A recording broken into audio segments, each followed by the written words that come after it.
What's going on, everybody? Hope everybody's having a good Monday. I'm here at the house after being out a couple months. I'm gonna take about a week off. Probably go back out about on the 5th or so. But I wanted to make a video about what happened to me about a week or so ago. And I'm sure this has happened to quite a few people. But I'm going to explain what you can do when this issue happens. It is a very common issue to have on Freightliners. So the deal is I was in Texas. I was up on the TX99 tollway, and a low coolant light come on, and when that happened, it kicked the truck into auto shutdown. Gave me about a 60-second countdown. I was able to override it. I've actually got a switch in the truck to override shutdown, but it only worked for about 4 or 5 different times, and then it wouldn't let me bypass that anymore. So I actually had to pull over and deal with this situation. So one of the deals you could do is obviously call a service truck, and they come out and either tow you or put a new coolant sensor in. Or you can do what I did to get you to a place to have it replaced. So what it is, let me get turned around here, is that guy right there. That's the low coolant level sensor right there. So all it is a 2-prong plug.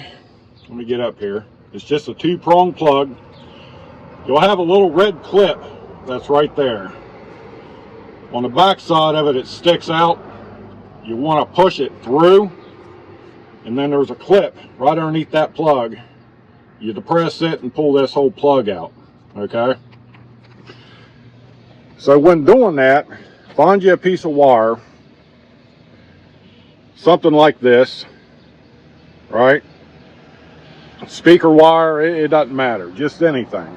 Because what you're going to do is bypass that coolant sensor. You're going to trick the computer in as to making it think that everything's copacetic again, all right? Now, some of you may know this trick already, but for the ones that you don't, this is going to get you out of trouble. This is going to get you back on the road, all right? So what you're going to do, that plug that you just unplugged, you're going to take a piece of wire. You're going to fold it in half, and you're going to stick one piece of wire in one of the end of the terminals and the other piece on the other one. You're just going to make a big loop, a big jumper loop, okay? Get that secured, get your plug secured to where it doesn't dangle around and all that happy horse shit.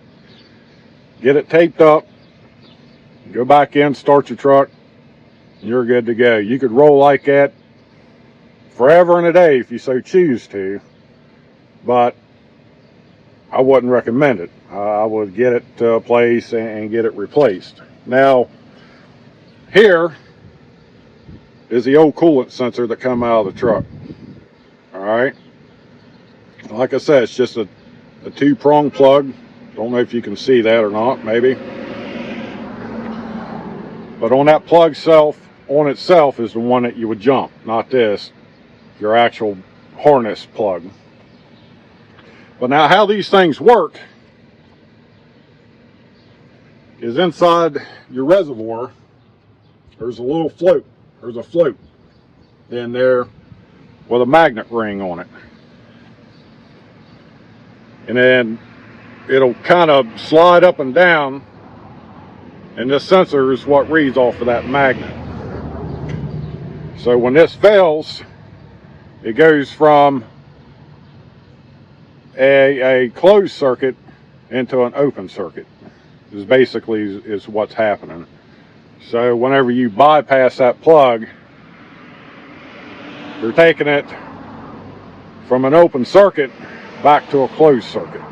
Make sense?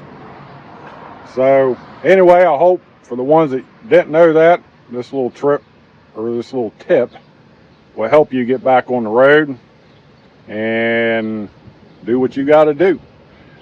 But thanks for watching, guys. If you liked the video, give it a thumbs up, subscribe, and we'll talk to you the next time.